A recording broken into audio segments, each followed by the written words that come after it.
এখন এই মুহূর্তে দাঁড়িয়ে আছি সিউড়ির বিবেকানন্দ পল্লীর ভারতীয় জনতা পার্টির মুখ্য কার্যালয়ের সামনে।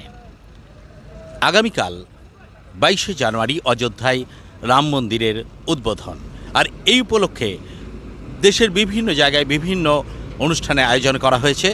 সিউড়িতেও এই জেলা কার্যালয়, বিজেপির যে জেলা কার্যালয়, তার সামনে শ্রীরামচন্দ্রের একটি অবয়ব তৈরি করা হচ্ছে প্রায় 60 ফুট দৈর্ঘ্যের, এবং এই অবয়বটি তৈরি করা হচ্ছে বিভিন্ন ফুল, গাছের পাতা, পাটকাঠি, আবির, এরকম পুজো সামগ্রীর বেশ কিছু জিনিস যেগুলো পুজোতে ব্যবহৃত হয় এমন সব জিনিস দিয়ে, এবং এটি তৈরি করছেন শিল্পী ঝুলন মেহতরি এবং তার সহযোগী শিল্পীরা।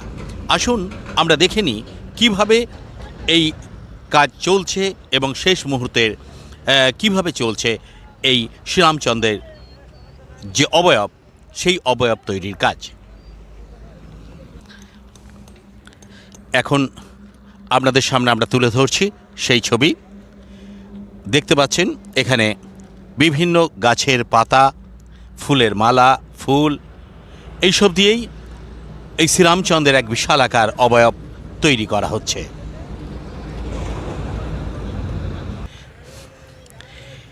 এই যে বিভিন্ন ধরনের ফুল, ফুলের মালা, এইগুলো দিয়েই তৈরি হচ্ছে সেই শ্রীরামচন্দ্রের অবয়ব। এই যে শ্রীরামচন্দ্র, ঠিক এই ধরনের একটি অবয়ব ফুটিয়ে তোলা হচ্ছে এই সিউড়ির বিবেকানন্দ পল্লীর বিজেপি জেলা কার্যালয়ের সামনে।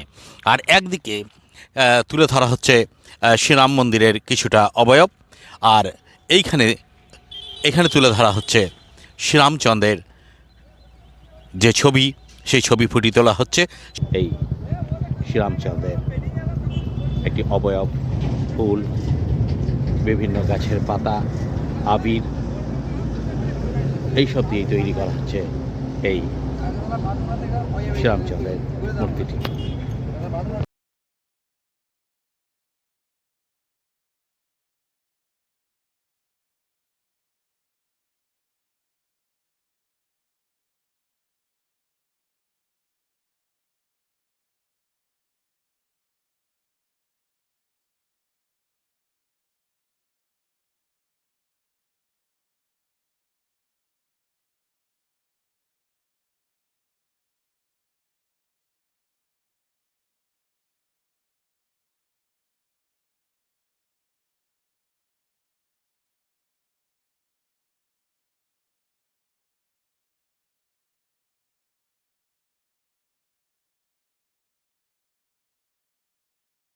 আপনাদের সামনে আমরা তুলে ধরলাম সেই শ্রীরামচন্দ্রের 60 ফুট দৈর্ঘ্যের যে অবয়ব তৈরি করা হচ্ছে তার প্রস্তুতির কিছু ছবি।